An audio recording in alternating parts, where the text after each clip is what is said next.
don't have time. اول شخص عرفتيه في حياتك مش شرط ان انت تتجوزيه. تعالي معايا في الريل ده واسمعي الكلمتين اللي انا هقولهم، عشان ايه؟ انا بجيب من الاخر في بدايه النيله. احنا we don't have time.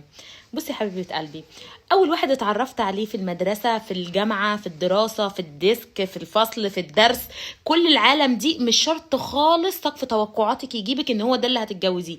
مع العلم اي حد بيبقى قابلتيه اول مره بنسبه 80% بيبقى تجربه مش اكتر ولا اقل، وبيبقى بالنسبه لك مجرد وقت وخبره وتجربه، ما بيحصلش اصلا ريليشن.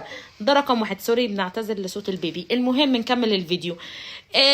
ده بيبقى مجرد تجربه ووقت مش اكتر ولا اقل يا حبيبتي، عشان تبقي فاهمه ما تعمليش سقف توقعاتك وتشوفي الفستان الابيض داخل بظهره. 80% ده بيبقى مراهقة، 80% بيبقى أول حب، أول تجربة، أول حاجة. زي ما احنا عارفين كل حاجة ليها بداية، واخدين بالك؟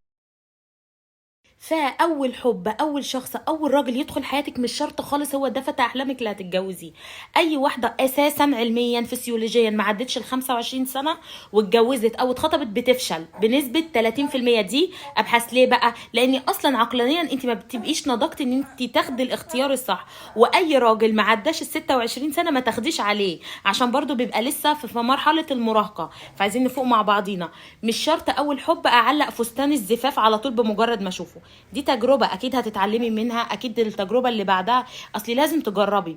ما هو انا كوبايه الشاي قدامي سخنه، لازم امسكها عشان اعرف انها سخنه او اشربها او ادوق منها، لكن ما اقدرش وانا بعيد عنها احكم ان كانت سخنه ولا ساقعه، ان كانت لسه معموله دلوقتي ولا معموله من فتره وسقعت. فخلينا واقعيين. انت مش هتقدري تحكمي وتتعلمي ويبقى عندك خبره، والخبره اهم من الدراسه واهم من اي حاجه في الدنيا، لان انا دايما شايفه ان الحياه هي المدرسه، عشان بس نبقى واقعيين.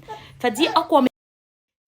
فيا حبيبة قلبي عشان سقف توقعاتك ما يبصش، أول تجربة وارد بنسبة 80% إنها ما تكملش، عشان ما حدش يتفاجئ. وارد 20% على فكرة، ناس كتير متجوزة عن حب وعن طفولة ومن المدرسة وكده، بس ده 20%. في الحالتين لما أقابل شخص كل تفكيري يكون مش إن أنا عارفاه بقالي شهرين، عارفاه من الحضانة، عارفاه من المدرسة، أصله ابن عمي ومتربي معايا، لا، يبقى تفكيري هل الشخص ده هو اللي هكمل معاه واتجوز واطلع من بيت أهلي؟ وأنا قلت مليون علاقة تفشل، 15 مليون خطوبة تتفسخ، جوازة واحدة غلط دي الغلطة. الغلطة في الجوازة مش الغلطة في الارتباط والخطوبة. كله بيرتبط وكله بيتخطب، لكن الجواز هتتحسب عليكي وبفورة. ولو طالعه بعيال ولو هتظلمي عيال، قصص وافلام. احنا محاكم اسر انا مش فايقالها في المحتوى. طلاق وخراب انا مش جايه فيه. انا عامله المحتوى عشان تلمي نفسك وتبقي سيده قرارك كده وسيده بيت. فمن الاخر عيني على الراجل ان هو ده اللي هكمل معاه، مش عارفاه منذ الطفوله. شغل الطفوله ده تبطليه خالص.